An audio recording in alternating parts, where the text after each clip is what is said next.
आज गोटे आम आईडब्ल्यूटी तरफ बालुगाँ बोट संबंधी सचेतनता शिविर आयोजन करूँ। एमर लाइफ सेविंग आप्लायंसेस यूज कमी प्रत्येक बोट ओनर समस्ते लाइफ सेविंग आप्लायंस यूज करवा आमर यहाँ ओडिशा बोट रूल्स रे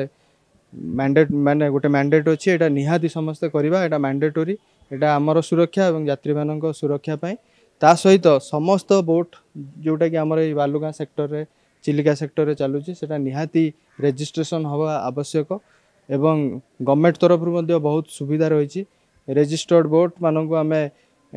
95% सब्सिडी रे लाइफ सेविंग आप्लायंसेस जोगे दौचु तार समस्त बोट ओनर्स माने तार बेनिफिट्स पाई परिवे। मुख्यतः तारी उपरे थिला केमती आम ई सेक्टरटा ऑर्गेनाइज हो आमर जेते स्टेक होल्डर्स अच्छी आमर ये जो माने टूरिस्ट बोट आमर पैसेंजर्स बोट समस्ते रेजिस्ट्रेशन करेंगे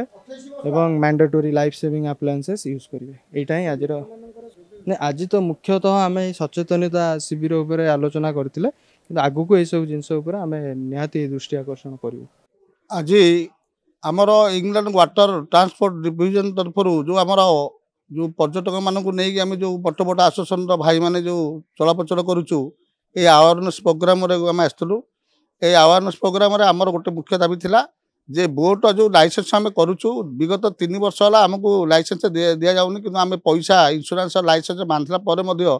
आम बारंबार ऑफिस धाई गले दि जाऊनी। तेणु आम दाबी आमर असिस्टेंट इंजीनियर ऑफिस यहाँ ये ऑफिस रुहतु आठी आमको सुविधा कागज पत्र करके प्रदान करूँ। हाँ प्रतिश्रुति यह देले जे आम जो विगत दिन जहाँ छाड़ू ए बर्तमान आम आसिलु प्रथम अवेयरनेस कलु ये जगार बर्तमान आम रही आपंकर कागज पत्र कम दिन भितर तार व्यवस्था करदेवाई प्रतिश्रुति देते